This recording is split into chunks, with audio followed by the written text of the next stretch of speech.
2024년 첫 수요 예배입니다. 올해 태릉침례교회의 표어는 골로새서 3장 16절 앞부분을 토대로 한 건데 바로 그리스도의 말씀이 풍성히 거하게 하라입니다. 다시 말해 성경 말씀이 우리 안에 풍성히 거하도록 하는 것이 올해 우리 교회의 목표입니다. 물론 성경은 올해뿐만 아니라 언제나 우리 삶에서 우선순위가 되어야 마땅하지만 올해는 특별히 더 그 일에 집중하자는 뜻이죠. 오늘이 1월 3일인데 특히 성경 말씀을 열심히 읽어보자고 결심하셨던 분들은 벌써 작심삼일로 끝나지 않았기를 바랍니다. 만약 부득이하게 첫걸음이 좀 꼬였다면 아직 일주일도 채 지나지 않았으니 다시 정신 차려서 하나님의 말씀 앞에 나아가시길 바랍니다. 그 목표가 성경 통독이 되었든 구약이나 신약 일독이 되었든 아니면은 성경 통독을 예전에 해봤더니 페이스가 너무 빨라서 진도 따라가는데 급급해서 실질적으로 나는 그 내용을 충분히 소화하지 못하는 것이 좀 아쉬워서 올해는 목사님께서 주일마다 설교하고 계시는 마태복음 그리고 어쩌면 사도 바울 서신의 몇 개, 요한일서 그리고 시편 잠언 정도 위주로 좀 더 적은 본문을 목표로 삼아서 더 깊이 묵상하기로 했던 간에 그리스도의 말씀이 여러분 가운데 풍성히 거하도록 힘쓰시길 바랍니다. 그리고 이 같은 맥락에서 성과 암송도 열심히 하시라고 이제 권하고 있는 거고 실제로 3월 말 부활절에 성과 암송 대회도 계획되어 있습니다. 자, 그런데 왜 성경을 읽어야 할까요? 너무 당연한 질문, 당연한 답이 있을 것 같지만 한번 생각해 봅시다. 왜 성경을 읽어야 할까요? 그냥 목사님이 읽으라고 했으니까, 그냥 올해 표어가 그리스도의 말씀 어쩌고 하니까 그런 게 만약에 그렇다면은 만약 스스로가 성경을 읽어야 한다는 필요성을 느끼지 못하고 별로 하기 싫은 걸 주변에서 자꾸 하라고 하니까 그냥 억지로 떠밀려서 한다면 그것은 여러분도 괴롭고 사실 하나님께도 진정한 의미에서 영광이 되지는 않습니다. 그건 하나님께서 기뻐하시는 참된 신앙생활이라기보다는 사람 중심적인 어떤 종교생활 그 이상도 그 이하도 아닙니다. 내 노력으로만 억지로 해내는 것, 쥐어짜가지고. 진정한 그리스도인은 기본적으로 마음의 중심에 하나님의 말씀을 사모함이 있습니다. 하지만 그리스도인이어도 우리가 성령 충만하지 못할 때 때로는 하나님의 말씀을 읽는 것 자체가 짐이나 아니면 숙제처럼 느껴질 수도 있는데 그 순간에는 바른 동기가 내 안에 부여되지 않고 있기 때문에 그렇습니다. 성경을 왜 읽어야 하는가에 대한 바른 동기부여가 되고 있지 않기 때문입니다. 일종의 약간 순환 논리처럼 들릴지 모르겠지만 성경 묵상을 위한 최고의 동기는 성경 안에서 찾을 수 있습니다. 종교 개혁가들이 강조했던 5가지 정신이 있는데 그것을 이제 5대 솔라 정신이라고도 합니다. 솔라라는 건 라틴어로 오직, 유일한 이란 뜻입니다. 그래서 이 5가지 솔라라는 게 무엇이냐?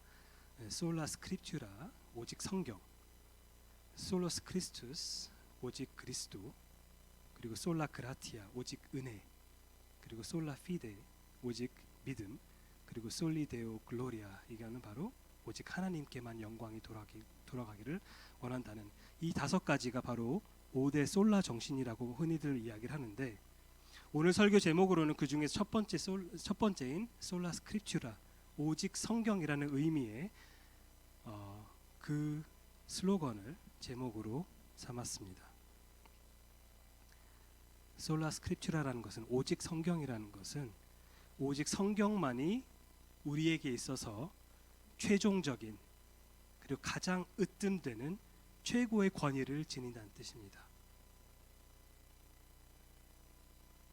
그래서 종교 개혁가들은 그리고 그 이후에 그들의 후예들은 진정한 의미에서 사실은 이거는 어떤 그들이 이걸 고안해냈다기보다는 성경 자체에서 말하고자 하는 것을 끌어내 가지고 굉장히 중요하게 강조했던 겁니다.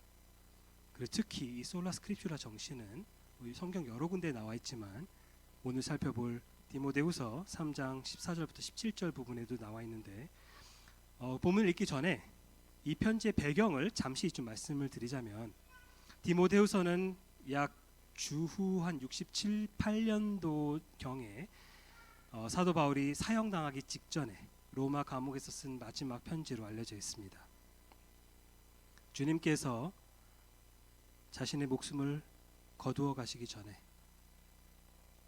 믿음 안에서 아들이자 또 교회 리더이기도 한 디모데에게 마지막 지시사항과 그리고 권면의 말을 남기는 그런 편지입니다. 이런 배경을 기억하면서 디모데후서 3장을 보도록 하겠습니다. 본문 자체는 14절부터 17절까지지만 흐름을 위해서 3장 전체를 제가 읽도록 하겠습니다. 1절부터 읽겠습니다. 너는 이것을 알라.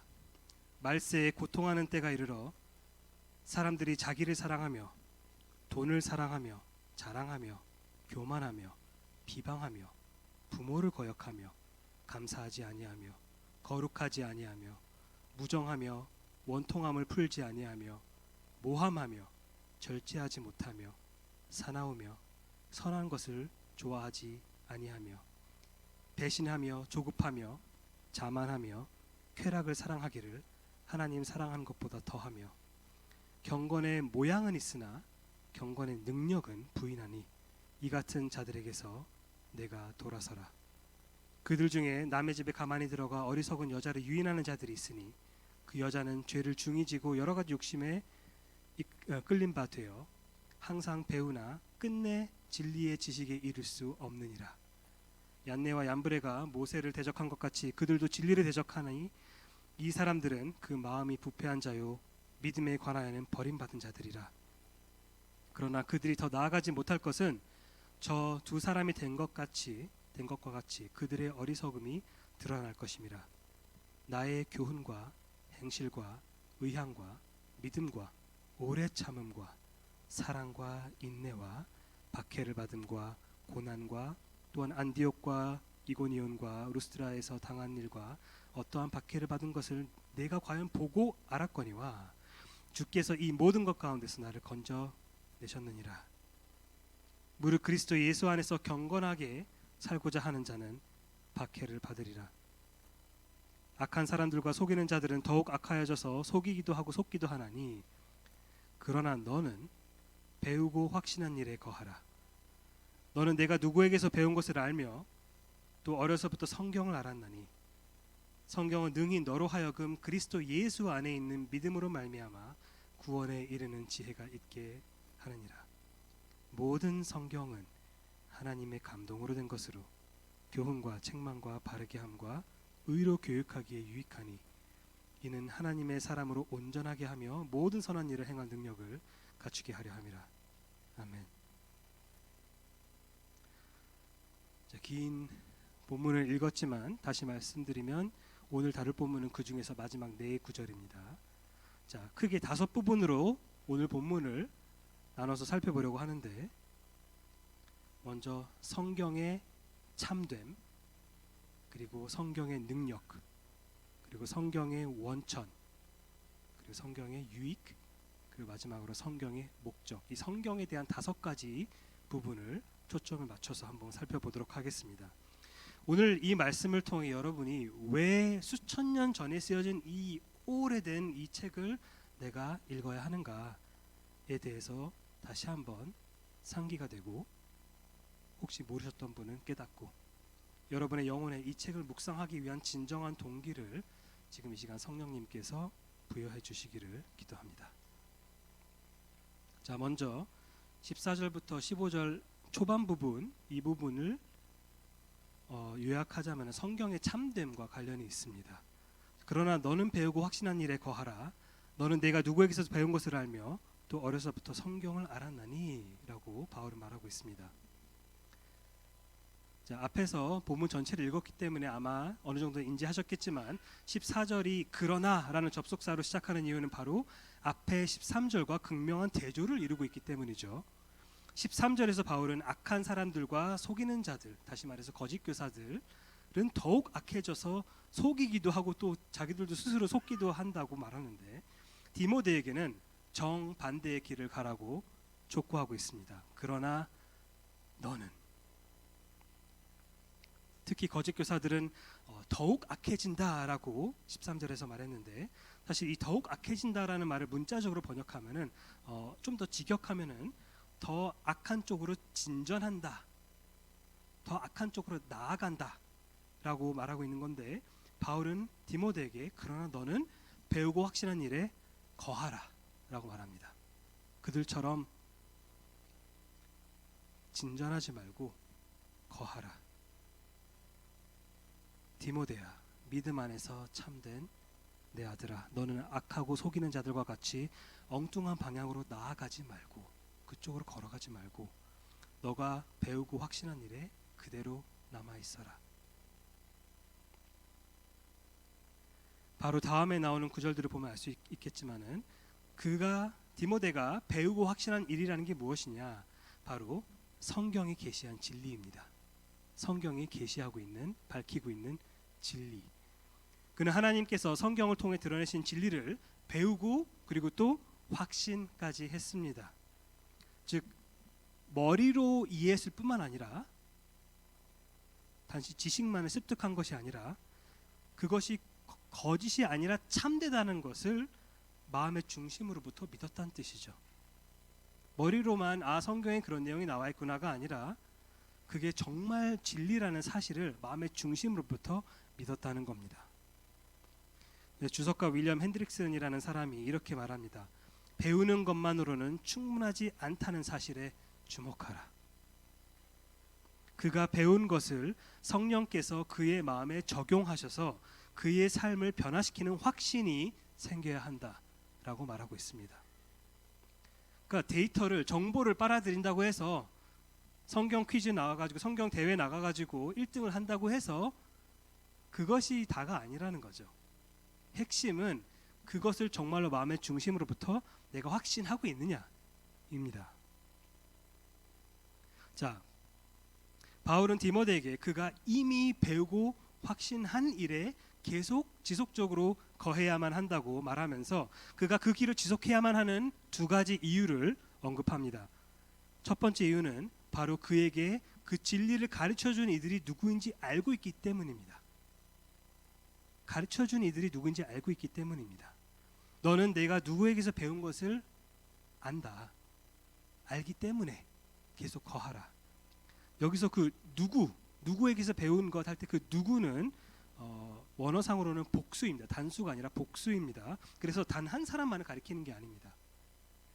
그런데 바로 다음 구절을 보시면은 어려서부터라고 말하는 것으로 보아 디모데는 유년 시절부터 성경을 토대로 진리를 배웠음을 알 수가 있는데, 앞서 1장 5절에서, 이 서신서 전체의 1장 5절에서 바울이 이런 말했습니다.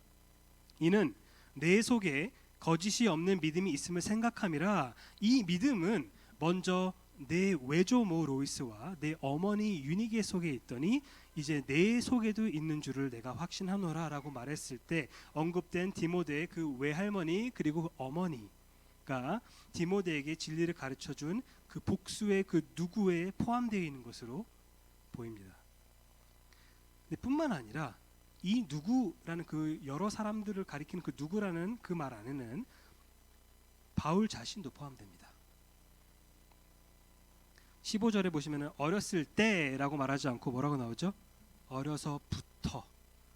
그러니까 어렸을 때부터 지금까지 지속적으로 그를 가르쳐준 그 사람들이 모두 포함된다는 뜻인데, 어렸을 때는 물론 외할머니와 어머니가 성경을 가르쳤겠지만, 디모데는 자라서 바울을 만난 후에는 바울이 그를 가르쳤습니다. 제자 삼아서. 사도행전 16장을 보면은 바울은 2차 선교 여행 중에 디모데를 만나 그를 자신의 선교팀에 이제 합류시켰습니다. 그런데 아까 읽었던, 또 더 나아가서 아까 읽었던 디모데후서 3장 10절 11절을 보면은, 오늘 아까 길게 읽었던 본문 중에서 10절 11절을 보시면은 가르침과 그리고 바울 자신의 그 모범적인 삶으로 디모데를 양육했다고 나옵니다. 따라서 바울은 디모데에게 배우고 확신한 일에 거하라라고 말하면서 그렇게 해야만 하는 두 가지 이유 중에 첫 번째 이유가 바로 너는 내가 누구에게서 배운 것을 안다라고 한 것은 바로 디모데가 자신에게 진리를 가르쳐준 사람들이 누구인지를 알고 있고 그들을 신뢰하기 때문에, 자기한테 진리를 가르쳐준 사람들을 신뢰하기 때문에 그 확신을, 그 자기가 배운 것에 대한 확신을 지속해 갈 수 있다는 겁니다. 그게 이유가 된다는 겁니다. 어느 정도는. 디모데야, 너의 할머니 로이스와 어머니 유니게 그리고 나 바울로부터 너가 진리를 배웠다는 사실을 너가 잘 알고 있으니 우리에게 배우고 너가 확신한 그 일에 계속 거하라. 부모 여러분, 저도 부모지만 부모 여러분, 우리가 자녀에게 성경을 가르치는 것 정말 중요합니다. 그 중요성은 뒤에 계속해서 나올 겁니다. 하지만 만약 우리가 자녀에게 성경을 가르치면서 막상 그 가르침과 상충되는 삶의 모습을 보인다면 자녀들이 우리를 보면 무슨 생각을 하겠습니까? 아빠는 나한테 하나님을 경외해야 한다고 하면서 왜 평소에 아빠는 하나님께서 싫어하실 것 같은 말과 행동을 자꾸 해? 엄마는 주일날 예수밖에 없네라는 가사의 찬양을 계속 부르면서 평소에는 예수님께 별로 관심 없어 보이는 것처럼 왜 그렇게 살아? 잘 이해가 안 돼. 엄마 아빠 왜 나한테는 성경 읽으라고 말하면서 엄마 아빠는 평소에 성경을 거의 안 읽어? 부모의 이러한 모순적인 모습은 아이들로 하여금 성경을 토대로 배운 그 진리를 확신하며 살아야 한다는 굉장히 중요한 그 교훈을 배척하게끔 만듭니다. 아, 그렇게까지 해야 되는 게 아니구나. 그냥 말만 그렇다는 거구나. 설교자나 성경 교사도 마찬가지입니다. 저 같은 설교자가 이런 강단에서 성경을 토대로 진리를 외칠지라도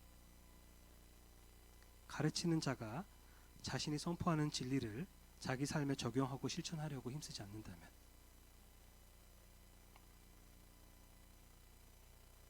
그 사람의 성품과 행실이 그것을 뒷받침하지 않는다면 듣는 사람들은 그 설교자의 입에서 나오는 말을 신뢰하고 수용하기가 더 힘들지 않겠습니까? 그 사람이 전하는 말씀의 내용이 아무리 참이라고 할지라도 청중이 로봇가 아니라 사람이기 때문에 그 위선적인 모습을 싹 걸러내고 그냥 그 중에서 사실인 부분만을 추출해내기가 너무나도 어렵습니다. 마치 평소에 공정하지 못한 그 더티 플레이라고 하죠. 더티 플레이를 하는 운동선수가 인터뷰 자리에 나와가지고 공정한 페어 플레이의 중요성에 대해서 논한다면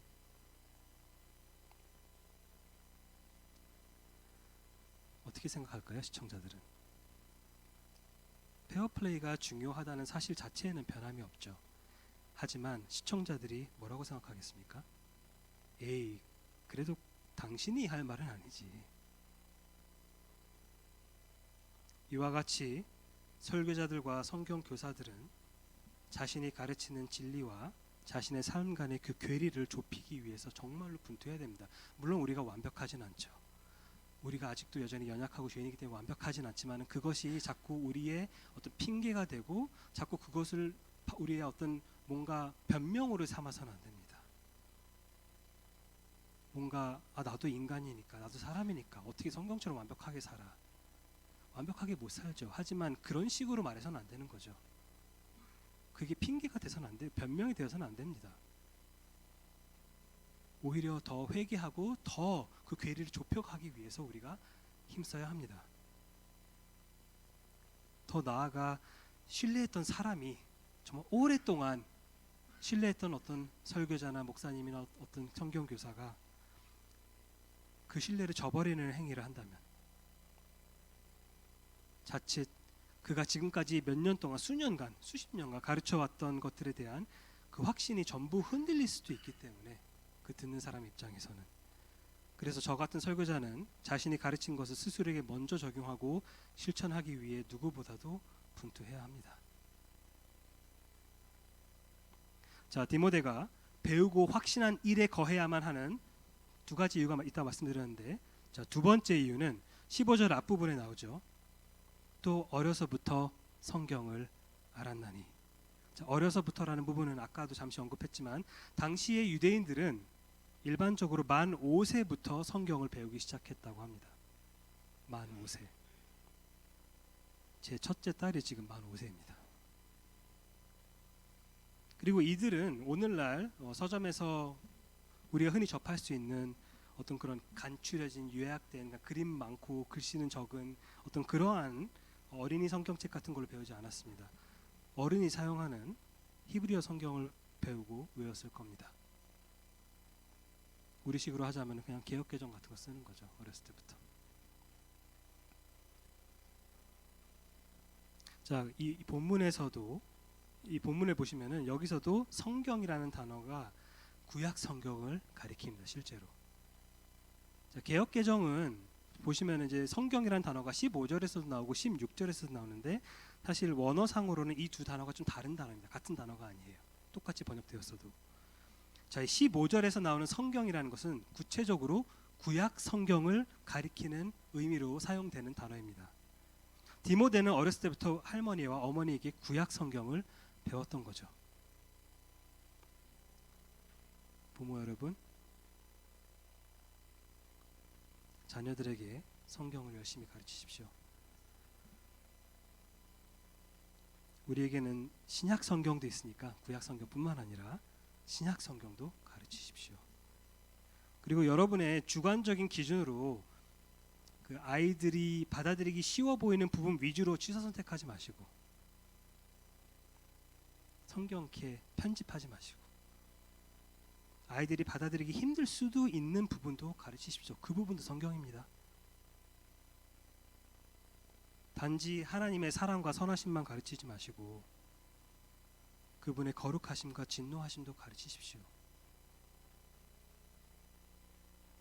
단지 예수님을 믿어야 천국에 간다고만 가르치지 마시고 예수님을 믿지 않으면 그러면 지옥에 간다고도 가르치십시오. 단지 예수님을 믿으면 행복하다고만 가르치지 마시고 예수님을 믿으면 수많은 고난이 뒤따르겠지만 그럼에도 불구하고 행복할 것이니 그 비용을 계산하는 것은 너의 몫이라고 예수님께서 가르치셨다고 그렇게 알려주십시오. 저는 이미 주일학교에서 매주 이런 내용들을 아이들을 가르치고 있습니다. 하지만 저에게는 일주일에 20-30분밖에 이것을 할 시간이 없습니다. 제가 아이들에게 말씀을 전할 수 있는 시간 일주일에 20분, 좀 길면 30분입니다.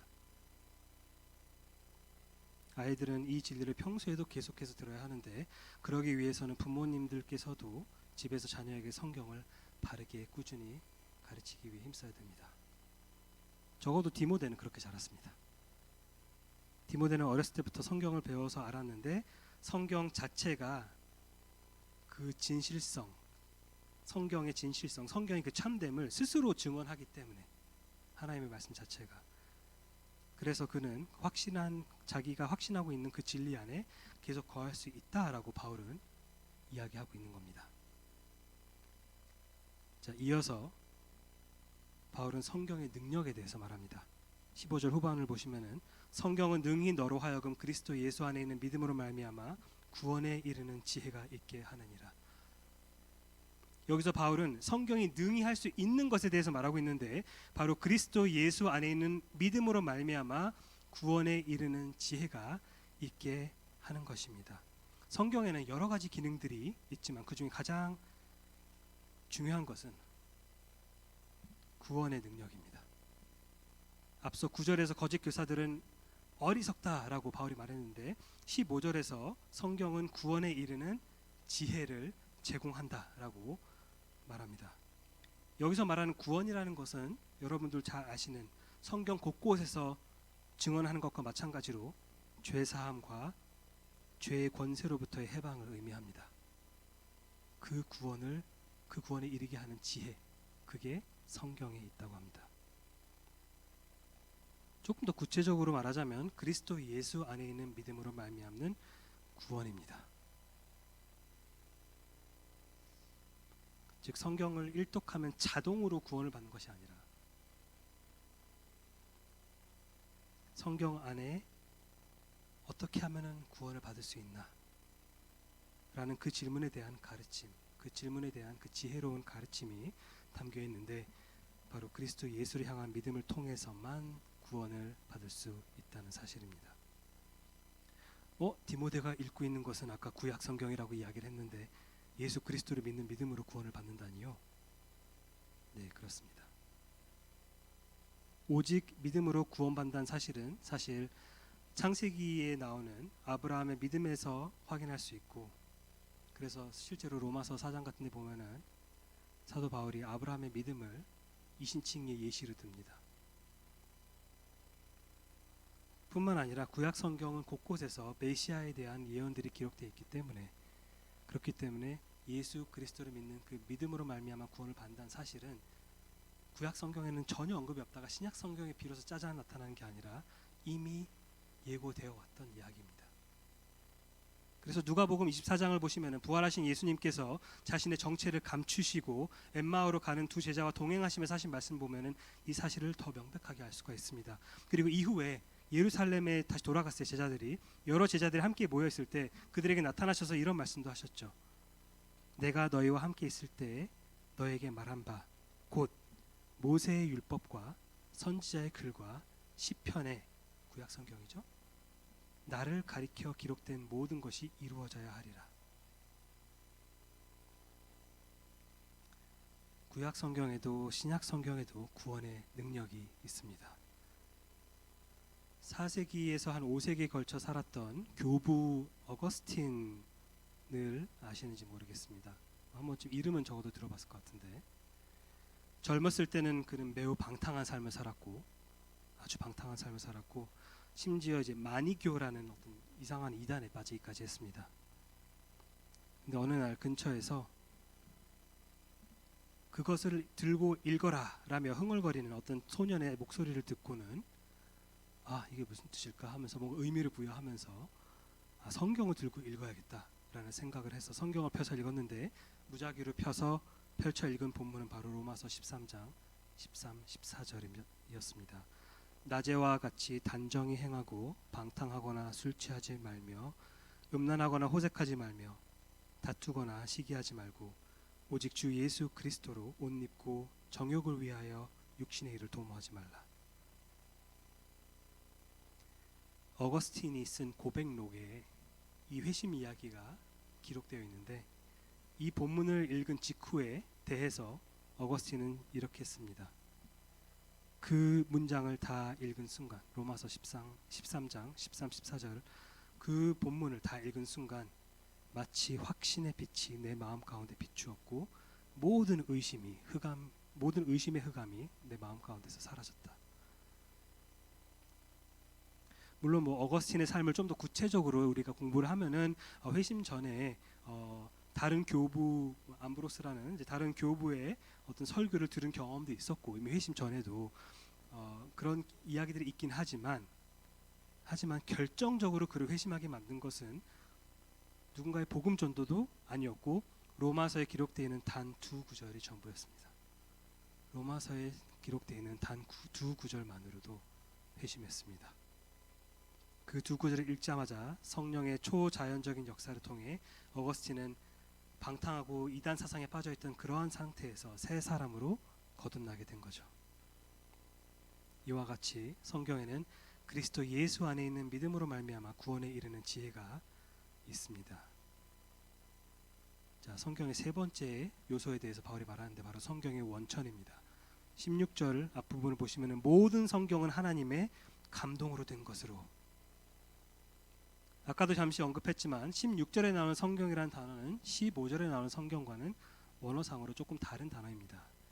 자, 그래서 여기서 말하는 모든 성경이 그러면 무엇을 의미하는 것이냐에 대해서 여러 학자들 간에 여러 가지 대화가 있었지만, 결국에는 여기서는 16절에서는 15절과는 달리 구약 성경에 국한되지 않고 이미 당시에 기록되고 있었던 신약 성경들까지 포함되는 그러한 표현이다라고 많이들 해석합니다.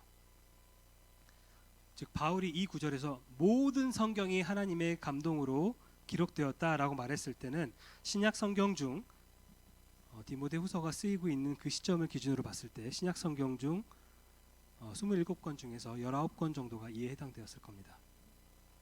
제가 말한 19권이라는 것은 마태복음, 누가복음, 사도행전, 그리고 디모데후서까지 포함해서 바울 서신 13개, 그다음에 제일 먼저 쓰여졌던 야고보서, 그리고 베드로 전후서입니다. 마가복음을 뺀 거는 저는 마가복음이 좀 뒤늦게 쓰여졌다고 생각하기 때문에 그렇습니다. 자, 모든 성경을 앞구절에서 그랬던 것처럼 구약 성경으로 국한시키지 않고 여기서 16절에서는 당시에 기록되었던 신약 성경들까지 포함시키는 이유를 여러 가지 이유가 있지만 그 중에 세 가지만 언급하자면, 먼저 첫째, 당시 사도들은 구약 성경 외에도 신약 성경의 존재를 인식하고 있었습니다. 나중에 사도들이 다 죽고 나서 후대 사람들이 신약 성경이라는 게 있네, 이게 아니라 그들은 자기가 쓰고 있는 것이 성경인지 알고 있었습니다. 어떻게 하느냐? 예를 들어서 디모데전서 5장 18절을 보시면은 바울은 이런 말을 합니다.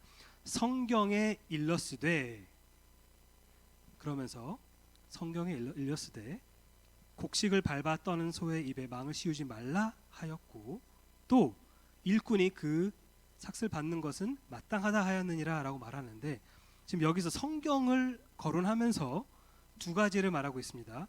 곡식을 밟아 떠는 소의 입에 망을 씌우지 말라, 그리고 일꾼이 그 삭슬 받는 것은 마땅하다.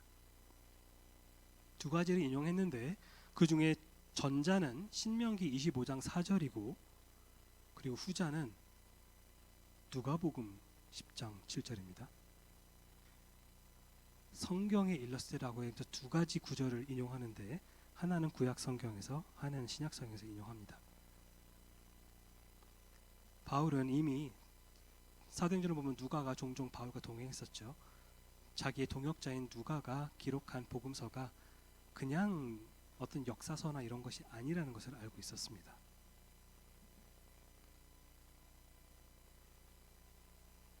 그리고 베드로 후서 3장 15, 16절에서 베드로는 이런 말을 합니다. 사랑하는 형제 바울도 그 받은 지혜대로 너에게 이같이 썼고, 또 그 모든 편지에도, 바울의 모든 편지에도 이런 일에 관하여 말했을 때 그 중에 알기 어려운 것이 덜어 있으니 무식한 자들과 굳세지 못한 자들이 다른 성경과 같이 그것도 억지로 풀다가, 다른 성경과 마찬가지로 바울의 서신들도 억지로 풀다가 스스로 멸망에 이르느니라. 다시 말해서 바울의 편지를 베드로는 뭘로 봤다고요? 다른 성경과 같은 범주에 있는 글들로 봤다는 겁니다. 자, 이미 사도 바울은 신약 성경의 존재에 대해서 알고 있었습니다. 그리고 둘째 이유는 바울은 굳이 15절에서 구약 성경의 의미를 썼던 그 특정 용어를, 15절에 썼던 그 똑같은 용어를 다시 쓸 수 있었을 텐데 그렇게 하지 않고 굳이 바꿔서 다른 용어를 가지고 옵니다. 그래서 구분시킵니다. 15절과는 뭔가 조금 다른 의미로 쓰고자 한다라는 그런 의미가 마치 있다는 듯이. 그리고 세 번째 이유는 바울은 모든 성경이라고 말하고 있습니다. 그렇게 말하면서 내가 지금 현재까지 알고 있는 그 성경들 전체를 다 가리켜서 말하고 있는 것이다, 디모데야 라고 말하고 있는 것입니다. 그러니까 그 안에는 구약 성경 외에 다른 책들까지도 포함되어 있다라고 볼 수 있습니다. 따라서 디모데후서 3장 16절은 구약 성경만이 하나님의 감동으로 된 것이란 뜻이 아니라, 제가 이런 얘기를 조금 딱딱할 수 있게 좀 왜 했겠습니까? 실제로 어떤 사람들은 구약 성경만이 하나님의 감동으로 기록된 것이고 신약 성경은 아니다 라고 말하는 사람들이 있기 때문에 그렇습니다. 근데 그게 아니라 신약 성경 역시 하나님의 감동으로 기록된 것이라고 사도 바울은 말하고 있는 것입니다. 자, 그렇다면 하나님의 감동으로 되었다, 굉장히 많이 듣고 사용하는 표현인데, 근데 이게 구체적으로 무슨 뜻일까요? 헬라어로는 theopneumos라는 그런 뜻인데, 이모토스라는 뜻인데, 직역하면 하나님의 숨결로 되어 있다, 아니면은 하나님의 숨결을 불어넣은 이라는 그런 뜻입니다. 마치 창세기 2장에서 여러분 기억나시는지 모르겠지만 하나님께서 흙으로 첫사람 아담을 지으신 다음에 어떻게 하셨죠? 생기를 그 코에 불어넣으시니 사람이 생명이 된 것과 굉장히 유사한 개념입니다. 성경은 하나님께서, 사람이 아닌데 성경은 하나님께서 숨결을 불어넣으심으로써 그 말씀이 살아있는 하나님의 말씀이 된 거죠. 그래서 히브리서 4장 12절에서도 하나님의 말씀은 살아있고 활력이 있어 라고 묘사를 합니다. 물론 물리적으로는 모세, 다윗, 다른 선지자들, 바울 이런 사람이 직접 적은 건 맞습니다. 하지만 그들이 그 말씀을 기록하는 과정에서 그 말씀에 하나님의 숨결이 작용되었다는 뜻입니다. 그냥 단지 인간의 어떤 그런 저작들이 아니란 뜻입니다. 다시 말해 성경의 원천은 바로 하나님이란 뜻입니다.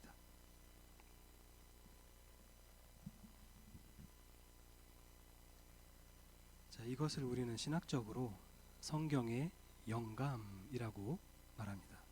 성경의 영감. 성경은 하나님께서 인간 저자를 사용하셨지만 그럼에도 불구하고 그분께서 친히 기록하신 말씀입니다. 여러분이 들고 있는 이 책 굉장히 익숙해가지고 그냥 가끔은 그런 거 잘 인지 안 하고 혹시 읽게 되지는 않는지 모르겠습니다.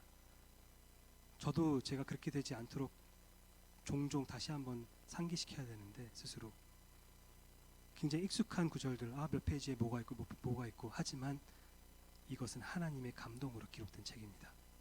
그냥 책이 아닙니다. 정말 중요한 교리입니다. 막연하게 그냥 뭐 그렇겠지 아니면 뭐 그냥 그렇다 치자 잘은 모르겠지만 그렇게 말하면서 대충 넘어갈 수 있는 그런 문제가 아니라 정말 그러하다고 여러분이 확신을 해야 되는 문제입니다. 성경이 하나님의 숨결로 즉 하나님의 영감으로 기록된 것이 아니라면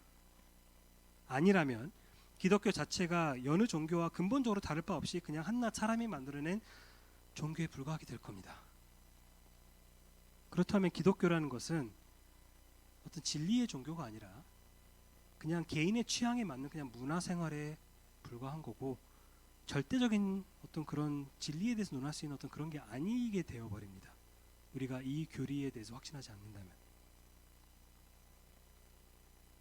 믿거나 말거나 실제로 그렇게 생각하고 가르치는 교회들이 곳곳에 있습니다. 여러분, 하나님의 영감으로 기록된 절대적인 책이라는 것을 인정하지 않는 교회들이나 설교자들이 있습니다. 따라서 우리는 성경이 정말로 거룩하신 하나님의 말씀이라는 신학적 견해에 대해서 각자가 내가 어떻게 생각하고 있는지 확실하게 해야 합니다. 정말 중요한 문제입니다. 만약 누군가가 성경을 하나님의 영감으로 기록된 말씀을 믿지 않는다면은 그 사람은 진정한 그리스도인이라고 보기가 어렵습니다. 왜냐하면 진정한 그리스도인이란 뭐죠? 진정한 그리스도인이란 복음을 전적으로 믿는 사람인데, 근데 성경이 하나님의 말씀이라는 확신이 없다면 그 성경 안에 기록되어 있는 복음을 전적으로 확신할 수 없게 되기 때문입니다. 그 근간이 흔들려 버리는 거죠. 복음 자체가 사실인지 어떻게 알아? 라고 질문이 그렇게 바뀔 수가 있는 겁니다. 성경의 원천이 하나님이 아니라면 결국 인간이 고안해낸 그냥 신화나 전설 따위에 불과하다는 뜻이고, 그렇다면 기독교 대신 불교나 이슬람교나 아니면 힌두교 신앙 같은 것들을 붙을 수 있는 거죠. 왜냐하면 근본적인 본질적인 차이가 사라지기 때문에 그렇습니다. 하지만 제가 다른 종교나 어떤 무신론 같은 거를 믿지 않고 성경이 증거하는 기독교 신앙만을 붙드는 이유는, 물론 하나님의 차원에서는 그분의 주권적인 은혜로 된 것이지만, 제가 제 힘으로 한 게 아니지만, 단순한 그 인간적인 차원에서 이야기를 하자면은, 다른 종교들은 창조주 하나님의 계시가 부재한 비어있는 그런 종교라면, 반면에 성경은 그 하나님께서 사람에게 주신 특별 계시라고 확신하고 있기 때문입니다. 제가 그 확신이 없다면 왜 이 자리에 서서 이렇게 오래된 책을 가지고 설교를 하고 있겠습니까? 이처럼 성경에 하나님의 숨결이 불어넣어진 말씀이라는 사실은 우리가 온 힘을 다해 사수해야 하는 교리입니다. 결코 적당히 타협할 수 있는 그런 교리가 아니라는 사실을 우리가 기억해야 합니다. 자, 그리고 좀 더 하나님의 영감에 대해서 추가적으로 좀 이야기를 하자면은, 이 사실이 시사하는 바가 크거든요. 근데 많지만 그 중에서 세 가지만 간단하게만 말씀드리자면, 성경이 하나님의 영감으로 기록된 것이라면 성경은 우리가 순종해야 할 권위 있는 말씀입니다. 사람의 산물이 아니라 만물의 창조주이신 하나님께서 친히 기록한 책이기 때문에 당연한 거죠. 두 번째, 성경이 하나님의 영감으로 기록된 것이라면 성경에는 오류가 전혀 없습니다. 많은 자유주의 신학자들이 이런 말 들으면 이제 거품을 물 텐데, 오류가 전혀 없습니다. 적어도 처음으로 기록된 원본 성경에는 오류가 전혀 없었습니다. 그 이후에 뭐 성경이 어떻게 전수되어 왔고 뭐 그 사이에 사본들 간의 어떤 뭐 오류와 오류의 고침과 이런 것들에 대해서는 논할 수 있는 게 많이 있지만 여기서 다 얘기할 수는 없고, 한 가지 확실한 것은 그럼에도 불구하고 선하신 하나님께서 오늘날 우리가 그분의 진리를 충분히 알 수 있도록 성경을 보존해 오셨다고 확신할 수 있습니다. 그리고 세 번째로, 성경이 하나님의 영감으로 기록된 것이 맞다면 성경은 신자의 영적 삶에 필요한 모든 것을 충분히 공급하는 말씀입니다. 정말 믿으십니까? 오늘날 우리는 예언과 같은 어떤 추가적인 특별 계시가 필요하지 않습니다. 무슨 미래에 이런 일이 일어날 것이라는 어떤 그러한 예언을 내가 들었다라고 뭐 주장하는 사람이나, 뭐 옛날에는 저 어렸을 때는 막 그런 문자들도 받고 막 했는데 막 다들 이렇게 뿌리고 다니는지 뭔지, 만약에 그런 예언이 정말 우리에게 필요하다면 그러면 성경만으로는 불충분하다는 뜻이 됩니다. 성경에 없는 내용을 누군가가 자기만 알고 있고 그것을 특별한 엘리트인 그런 소수 인원들에게만 뿌리고 다니고 있기 때문에. 그리고 로마 가톨릭교가 성경과 동등하게 여기는 그들의 그 성경 외적인 어떤 그런 전통, 그런 것도 필요가 없습니다. 성경만으로 충분하기 때문에. 그리고 방언과 같은 영적 체험도 마찬가지입니다, 여러분. 방언도 굉장히 계시적인 특성이 강한 어떤 그런 특별 은사입니다.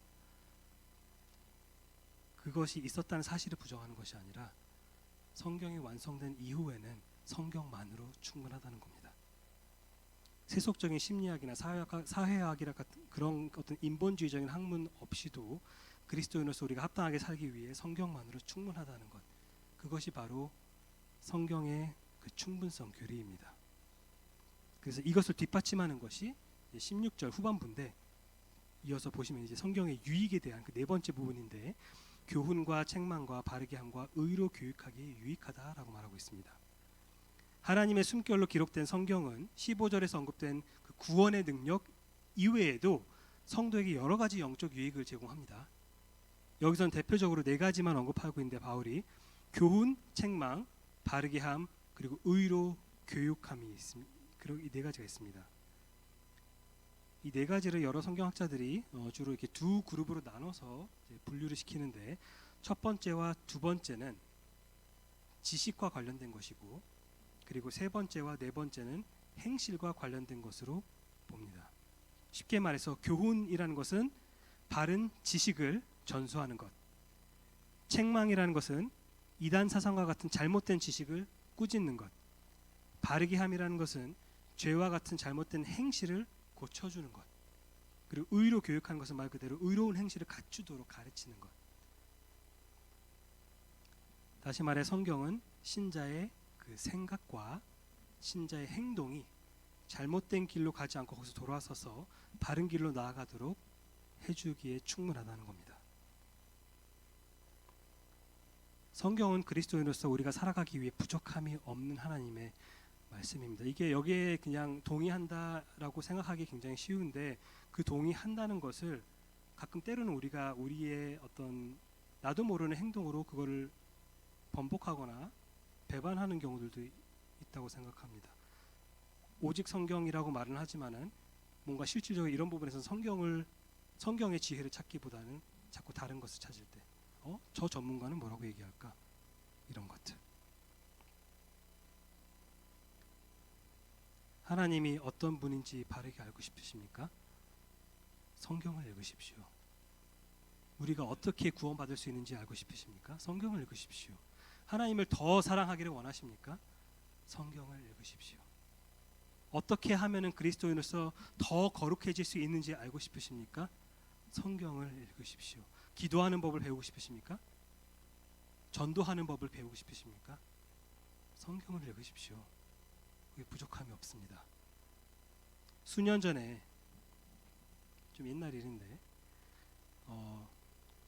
그 시점을 기준으로 봤을 때 몇 주 후에 이제 단기 선교를 다녀온다는 어떤 청년과 대화를 할 기회가 있었는데, 제가 그 청년에게 가기 전에 신약 성경 절반 정도는 읽은 후에 가라고 조언했던 적이 있습니다. 저도 청년이었을 때 단기 선교 여러 번 갔었는데 갈 때는 정신없고 막 그렇게 했었지만은 돌이켜 보면은 사실 성경이 가르치는 선교적 요소들보다는 당시에 유행하던 어떤 인본주의적인 요소들이 훨씬 더 많았던 것 같습니다. 다른 교회에서 이거 한다, 뭐 다른 선교단체에서 이런 거 한다 등등.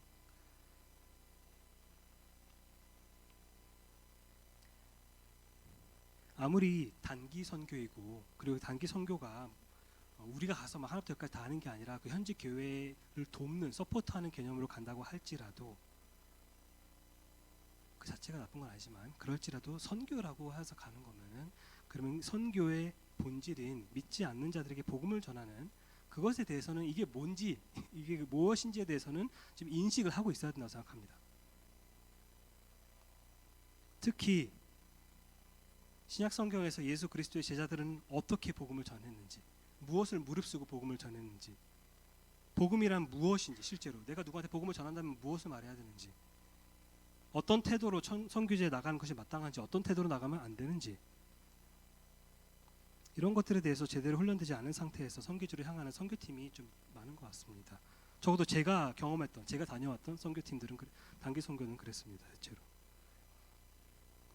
그래서 그때 그 청년에게 신약 성경 중 이 책, 요한복음도 너 꼭 읽고 가고, 사도행전 진짜 꼭 읽고 가고, 이런 로마서 이런 것도 읽고 가야 되고, 이런 거 그렇게 했으면 좋겠다라고 조언했는데, 성경을 읽어야 선교지에 가서 복음을 전한다는 것이 무엇을 의미하는지를 우리가 제대로 알 수 있기 때문에 그렇습니다.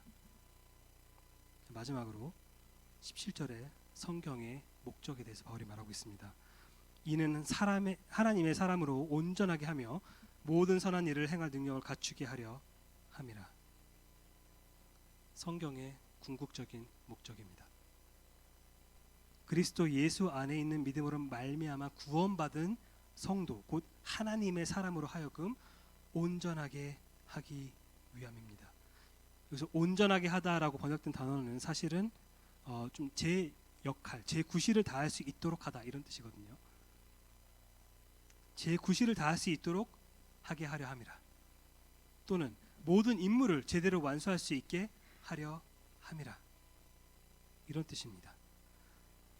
그러니까 성경은 뭔가 따르기 어렵거나 아니면 실질적으로 따르기 불가능한 어떤 그런 명령들을 이렇게 어렵게 나열해가지고 우리를 고통스럽게 하려는 그런 책이 아니라, 주어진 명령에 제대로 따를 수 있도록 필요한 장비를 같이 갖추어 준다는 거죠.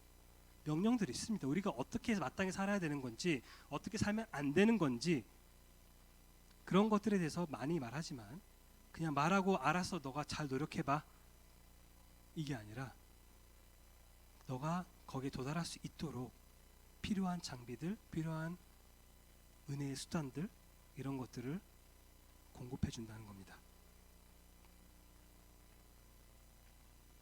좀 더 구체적으로 바울은 뭐라고 말하죠? 모든 선한 일을 행할 능력을 갖추게 하려 한다. 모든 선한 일, 이거를 우리 삶에 좀 광범위하게 한번 적용을 해보자면은 그리스도인으로서 해야 할 모든 선한 행위로 그냥 볼 수 있겠죠. 복음이란 단지 예수 믿고 천국행 티켓을 확보하는 수준의 어떤 그런 구원을 제공하는 데 그치지 않습니다. 그것보다 훨씬 더 엄청난 겁니다. 성경은 우리가 단지 지옥 안 가고 천국 가기 위해서만 구원을 받는 것이 아니라, 그것도 포함되지만 그것뿐만 아니라 회심한 순간부터 죽는 날까지 이 땅에서 하나님께 영광이 돌아가는 방식으로 합당하게 살 수 있도록 하기 위해서 우리에게 구원을 주시는 겁니다. 그래서 에베소서 보통 이제 2장 8, 9절 많이 암송하고 하실 텐데 너희는 그 은혜에 의하여 믿음으로 말미암아 구원을 받았으니 아멘. 이것은 너희에게서 난 것이 아니요 하나님의 선물이라 행위에서 난 것이 아니니 이는 누구든지 자랑하지 못하게 함이라라고 말하지만 그래서 그래 오직 믿음, 구원, 영생. 그런데 10절도 있다는 사실을 우리가 기억해야 합니다. 우리는 그가 만드신 바라 그리스도 예수 안에서 선한 일을 위하여 지으심을 받은 자니 이 일은 하나님이 전에 예비하사 우리로 그 가운데에서 행하게 하려 하심이니라. 하나님께서는 구원받은 자들에게 하나님께 영광이 되는 거룩한 삶, 선한 일을 실천하는 그런 삶을 살기를 기대하십니다. 요구하십니다.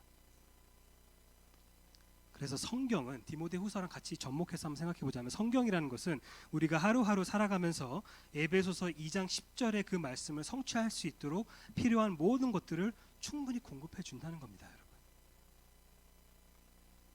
자, 그런데 오늘 마지막 본문 마지막 구절 잠깐 돌아와서 바울은 사실 조금 그 문맥을 고려해서 생각하자면은 바울은 사실 지금 교회 리더인 디모데에게 개인적으로 보낸 서신이죠. 좀 더 구체적인 이야기를 하고 있는 겁니다.